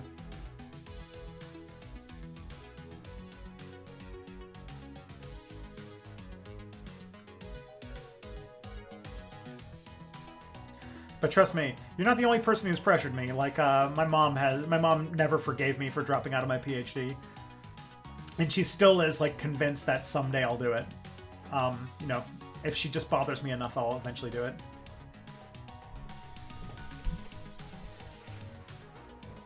How far along was your research? It was post 9/11 media. It was supposed to be studying 9/11 as a media event, basically. How far along was my research was, essentially what happened was I was ABD. I had my proposal approved. I had all of my coursework done, and I was just sent off to go do my dissertation. And I made very little progress on that as I tried to work on things. It did not go well. I was trying to do a whole lot of, like, programming and stuff, and it just wasn't, I just wasn't able to figure it out. And I had, just because, like, the life circumstances of my supervisors, I didn't really have a whole lot of support there. So I was just like, I was in this situation where my PhD work was really hard and I wasn't really making progress, and it was all building towards getting a PhD in history that I was not going to use. I was not going to try there's this sort of, like, hamster wheel of trying to become a tenure track history professor.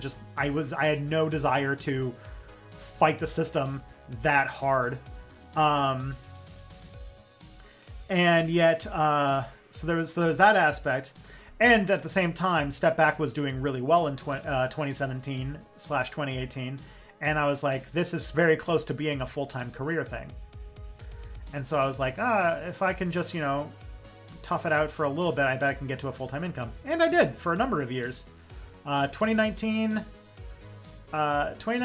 through 2021, I basically had a pretty reliable full-time income off of, not like a huge income, but enough that we didn't have to worry about things.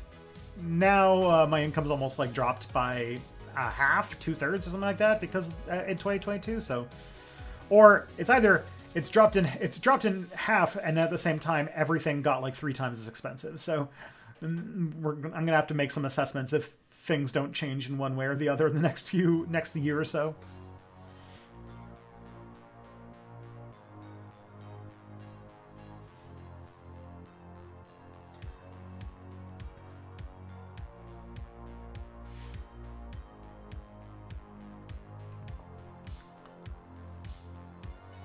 But hopefully the move to Nebula will change that, and the standard joining standard will be really good for all that stuff.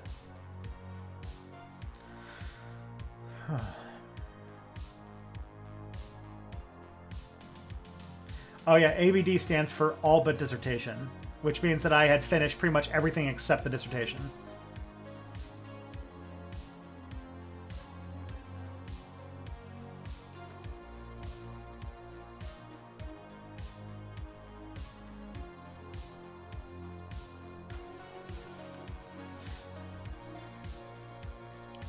So it means that like all of the coursework is done, the proposal's been approved, so all you have to do is write the dissertation and defend it, and you get your PhD. You're done.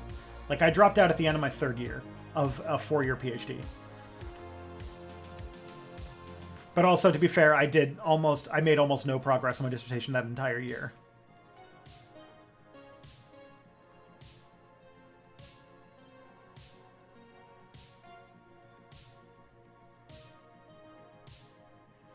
I'm also a stay-at-home dad. I have 3 under 5. That's impressive. I imagine maybe you have some insight on this question. I don't know.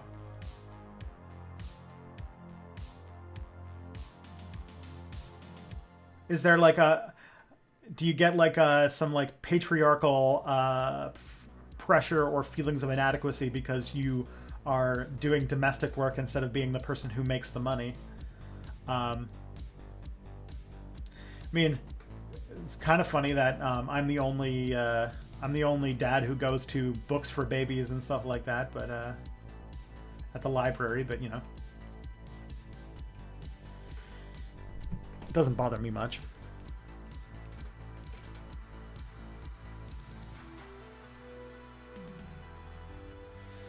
With the American right's recent loss of trust in federal law enforcement, do you think another wave of militias is inbound? I mean, the militias have been growing for years, basically ever since Obama got elected, so yeah. I think that the militias are something to definitely look out for. But yeah, the weird, like, you know, public adoration of cops, but then the public desire to dissolve the FBI is just, like, such a weird combination of things going on right now. But as we talked about it, it's not really that much of a problem because fascists are not intellectually coherent, so they can have these like contradictory ideas about things, and it makes sense.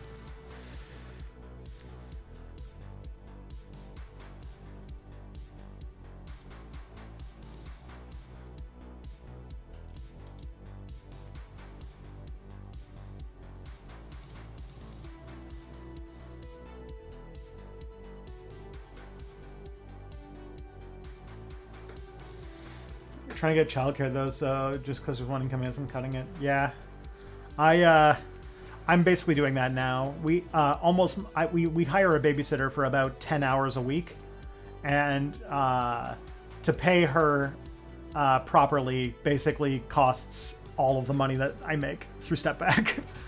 I basically give her all of the money I make so that I can pay to work 10 hours a week. And then on evenings and weekends, I usually work too.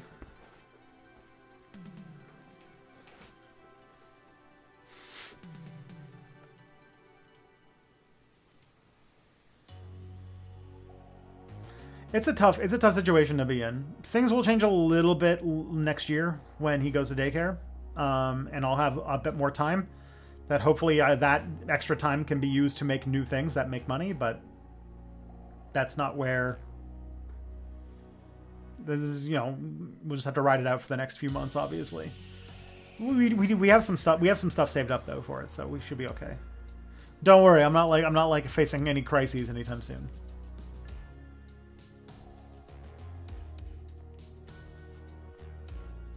Childcare should be a national priority, a publicly funded service. It should be, and like it's supposed to be. Like Ontario signed on to this like federal $10 a day daycare initiative, and they agreed to do it. And there's this mandate for daycares to do that sometime before next year, but apparently it's going nowhere. And the government is supposed to be giving these people money, but they're just not. And it's like, okay. They basically set up a system where it's like all of these daycares need to sign up to retroactively give money to all of these parents. Meanwhile, they're not going to be getting any money from the government for said thing. And it's like, yeah, no. And then also allow them to opt out. And it's like public-private partnerships are such stupid things.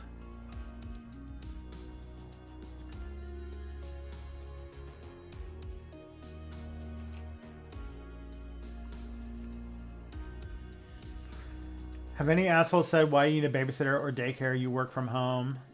I mean, no. I think people understand that, you can't really work from home and raise a baby at the same time. I feel like the pandemic has put to bed any notion that that is a thing that you can do sustainably.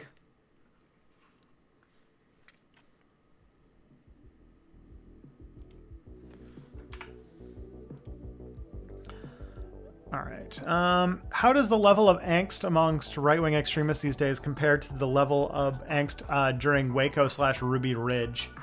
I think it's a lot lower at this point. I think that there was a definite, in the 90s, there was a definite feeling through things like Waco and Ruby Ridge that there was, an imminent civil war breaking out. Like, they thought that the Civil War was going to start, tomorrow. I think today there's a lot less of that sort of messianic thinking within the far right.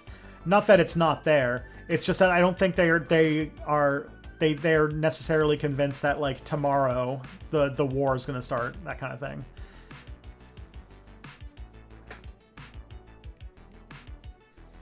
But that was also because the United States was playing around with the idea of doing some gun control in the 90s, and that was the main thing they were freaking out about. But then they basically got all of their desires through the Republican Party. So the Republican Party pretty much passed all of the militia's wish list when it comes to guns anyway. So how do those people think? How do those people think people want war and destruction that much? They basically just assume that everybody thinks like them, so that they think that that everybody is a white supremacist, and that they just need some spark to start the race war at any moment.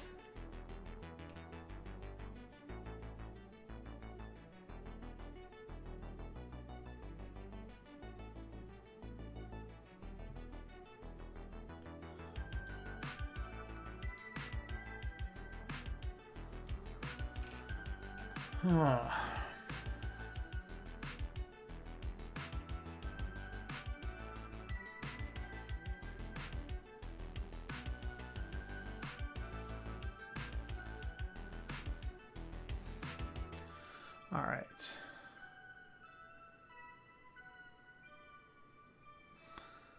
If the USSR was to somehow live another 20 years, how would it affect the space of online multiplayer gaming? Would they try to make their own esports teams? Ooh. I honestly, I doubt it. I very highly doubt that would happen. But just because they would have made their own video games. The thing is, that would be them capitulate. They had a lot of more clamps on influence of Western culture.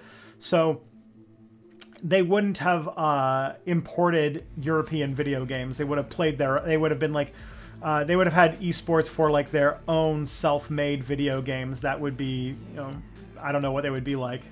Probably be I don't know, competitive stalker, I guess. I'm trying to think of competitive Tetris. I'm trying to think of some other Russian video games.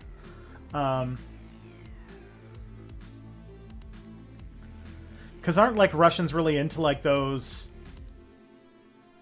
big, like Russia's like Russian video games are like into like those like 100 versus 100 first person shooter type games? Isn't that the kind of thing they're into? Would the USSR even allow the internet? Yes, they had a top level domain and everything like that. Like the .su was developed. I feel like they might have ended up with like a firewall of China type situation, but they definitely wanted the internet to be a thing.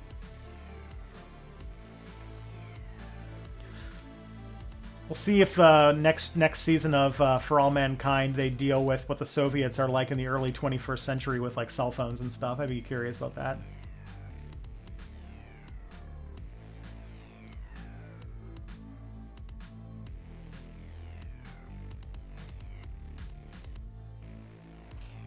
I could stream video games while talking about history. I mean, that would be fun. There's two problems with that. One, I have zero time to do things. I'm like, it's not exactly a great situation right now that I'm even doing this stream, because I'm basically making Kelly take 2 hours from her busy job to take care of the baby while I do this stream. But like, also, I don't play video games that much, and when I do, I can't really sit and play them for like hours and hours and hours like other people can. And even if I did, I'd probably end up playing like what? Probably end up playing Magic the Gathering and Slay the Spire. I don't know if anyone would find it fun for me to play those games.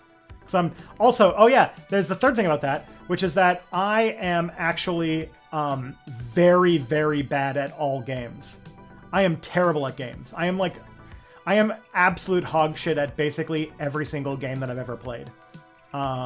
Even like, what's it called? Video games? Yes. Card games? Yes. Board games? Yes. I am shit at all of them.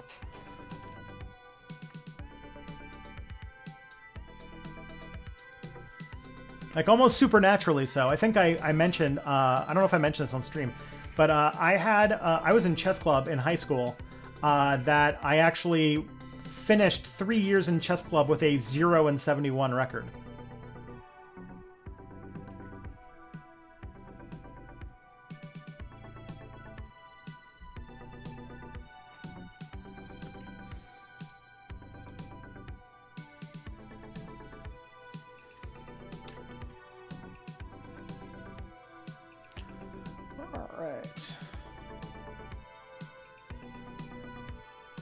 Whew.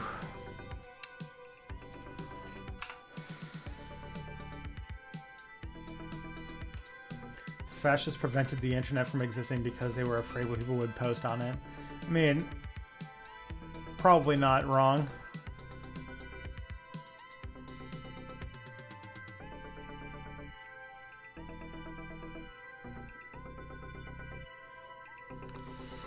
Alright. Seems like right-wingers have saturated representative politics, and even, I guess, donor politics more so than in the 80s and 90s, though maybe that's naive. I mean, the U.S. never had a pretty history in this regard, I guess. I think that compared to the 80s and the 90s, I think you're right. I think that there was a sort of neoliberal business class of the Conservative Party of the United States that had a lot more control of the party, basically up until the election of Obama, because there was like the Republican Party never really embraced the sort of radical right, like the terrorist right, and in the 80s they were associated with a whole lot of like, you know, mass killings and stuff, and in the 90s they were associated with terrorism. So they weren't really embraced until enough time had kind of passed that people were forgetting about that, and they were more just like Obama bad. And so I think that like you could probably tie like the far right's like, you know, deep embrace of the Republican Party more in the 2000s. I am also so tired of people calling Liz Cheney a hero and a patriot. It was very much like, you know, Tigers ate my face type situation, with the Republicans playing footsies with far-right talking points. Starting in the 90s, I think Newt Gingrich would probably be the person who you could point to as like the political machinist who decided that playing footsie with the far-right was an okay thing to do, to the point where now they've kind of taken over the Republican Party.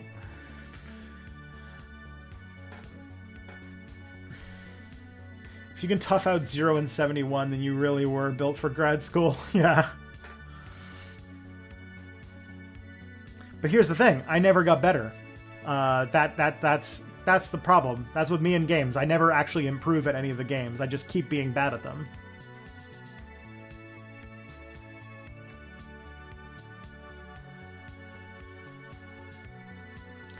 This is why I'm convinced that I'm not actually that smart. I just have a good memory. Because I can recall things very easily. And I read a lot, and I can regurgitate a lot of other like things that I have read very easily. But when it comes to like being clever or being original or you know, playing games that that require a lot of like, you know, intellectual strategic play, I'm complete shit at. I'm terrible.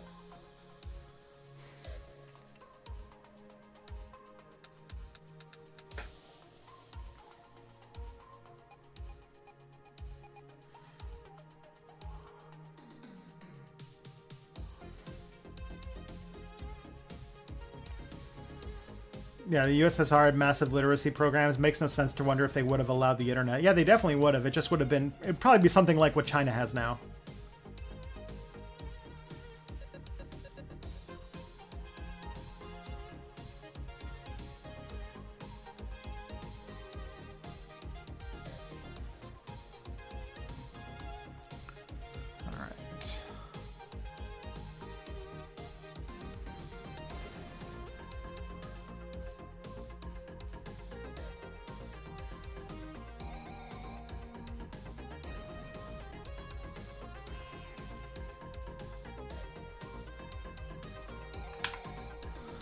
With the victory of the fall of Roe v. Wade, can you remind us how those evangelical priorities relate to the militia and neo-Nazi priorities? Are those in very direct cooperations, or is there an all ships rise kind of distinction? So I would say that this is actually very complicated. So the relationship between the American far right and the religious right is complicated, like very complicated, because first of all, there is sects that are both. There's a group called Identity Christians that is a sort of branch of Christianity that is openly white supremacist and anti-Semitic. And a lot of people who are in the far right, especially the militia movement, have ties to these groups. Like, for example, like Timothy McVeigh had connections with an Identity Christian compound called, what was it called? Elohim City. And a lot of times the identity Christian leaders were sort of the core of like the sort of neo-Nazi / KKK in like the 80s and like the 70s and maybe the early 90s.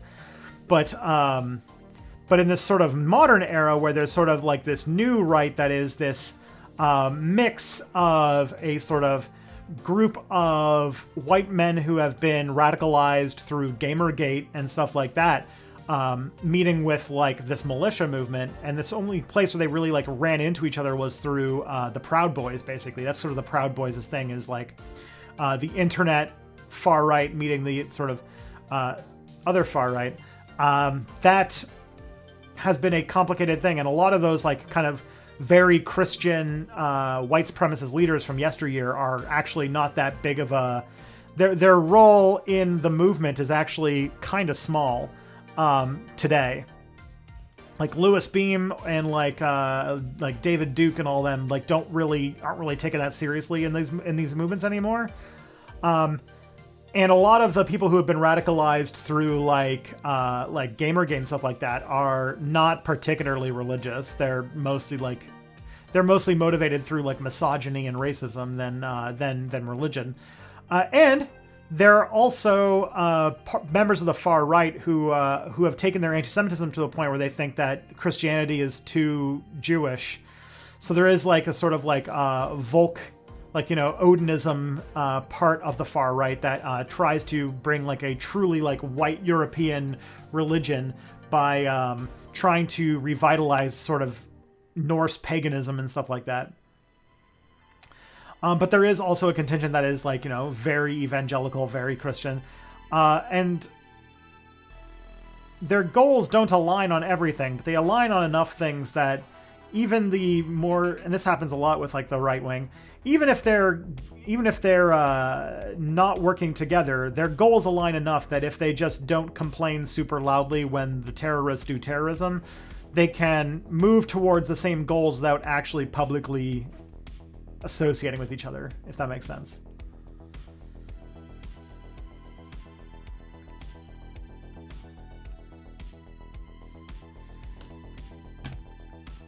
Man, is Prester John a Caleb Mopin alt account or something?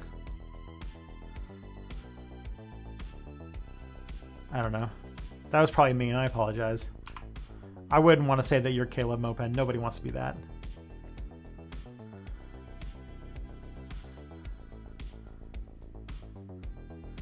But, yeah. Talking about false flag operations and shit. Oh, God.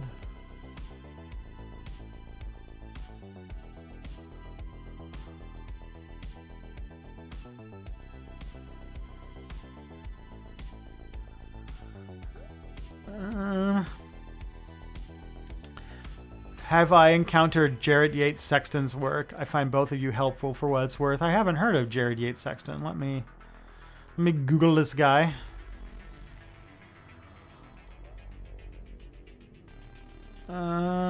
What's his? I might have read one of his books or something. Toxic Masculinity and a Crisis of Our Own Making. This does sound like a person I'd like to read, but I don't think I've heard of this guy. I will put him in a thing. I'll put him in my Google Keep, and I'll check him out later.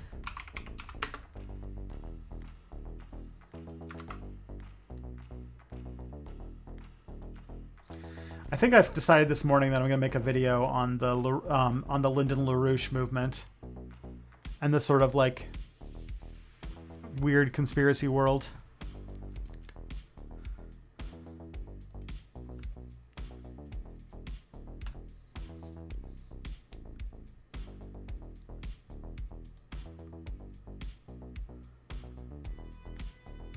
Yeah, I was thinking of about the what's it called, the CPI folks, and how like, oh, like they seem very much convinced that the two countries that are the bulwarks of socialism today are the country that has outlawed trade unions and their factories have suicide nets to prevent their overworked people from just killing themselves because their lives are misery, or the country that is run by the fucking vultures that got fat off of ripping apart the corpse of the Soviet Union. Those are your two choices for the vanguards of modern socialism. And it's like, yeah. Sophie from Mars already did that. Yeah, well, she did like, Sophie did like, did sort of like a more like contemporary conspiracy left thing. I think I would focus on specifically the LaRouche movement, which is sort of the... I know that she talked about the LaRouche movement in the video, but I feel like just a LaRouche movement video would... Especially when talking about it in the context of like understanding American conspiracy culture and the way that conspiracy has basically taken the dominant form of discourse in American right-wing politics today would be worth doing, I think. Be valuable.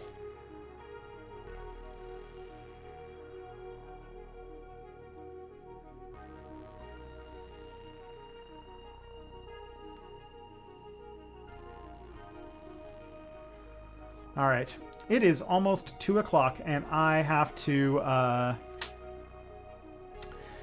relieve my wife of the bebe so that we can go get coffee and not play Frogger. And I'm gonna go get my headphones and listen to some of New York 2140. So it's gonna be really good. Raid Lumi? Sure, why not? Lumi's good people.